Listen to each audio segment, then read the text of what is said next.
I think guys can't get lax. Everybody in the building can't relax on the protocols, relax on making the right decisions at the facility and away from facility. And I think everybody's realized that it's different. The facility's different. What you have to do at the facility is different, and just making sure guys continue to buy in and understand like this is for the best. And I think the next biggest thing, watching what's going on with baseball, I think the next thing would be talking about continuing daily testing and not having any lag time in testing, and making sure guys continue to be tested regularly, and we get those results back, and we make sure there are sick people getting into the building. We're in pretty constant contact with the other sports leagues, and just trying to understand what each group's going through. I think the main thing I'll harp on again is the idea of continuing daily testing. I think the lag time in testing was a big effect on what's going on with baseball. Now our sport's different, just the amount of traveling they do, and the amount of kind of moving the bubble of going from hotel to hotel is difficult, where we'll be in our location most of the time.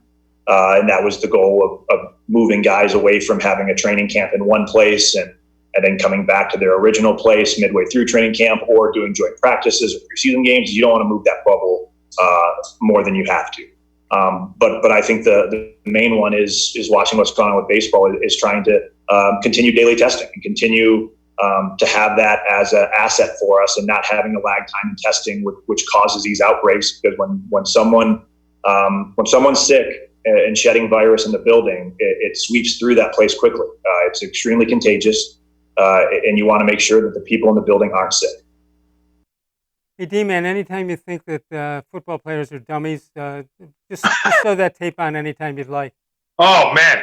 I want Tretter in charge of my company. I mean, that dude is a smart cookie. Listen, we've always heard, though, Les, that by and large, offensive linemen are bright people because they have so much that they have to process snap to snap, and especially the center position. So, yes, Mr. Tretter is a very bright guy. And what's fascinating, Les, to me, is how it's shaping up. Let's assume the NFL it gets started, and we will have had the four majors, the MLB, NHL, NBA, NFL, all playing, okay, this year after the COVID hit.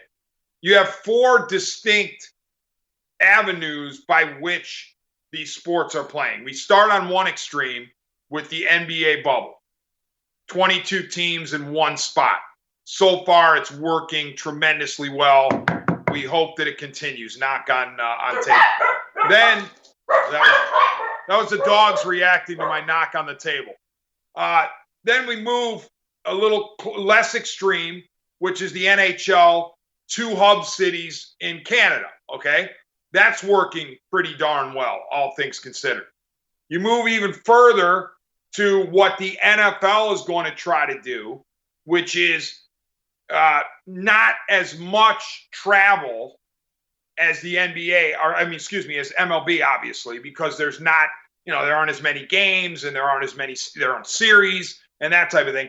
And then on the extreme other side is what MLB is trying to pull off, which is 30 teams, 30 venues open for business, travel. So it's a spectrum that has all 4 points along the way, 2 different extremes. MLB has the hardest job. And by the way, it's easy to dump on MLB. We've all done it, okay? But they could not realistically have been expected to do an NBA-style bubble where 30 teams are in one location. It was just unfeasible with that amount of personnel, all right?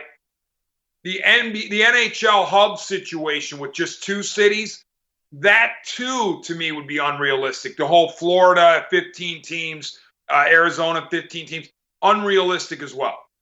What I advocated MLB should do was 8 to 10 hub cities instead of 2. They didn't do that. They took a chance with 30 and 30, and it's bitten them a little bit. But as I said at the top of the show, it's fascinating how Commissioner Rob Manfred is saying, damn the torpedo, we're going to go regardless of how many positive tests come down the pipe. I agree.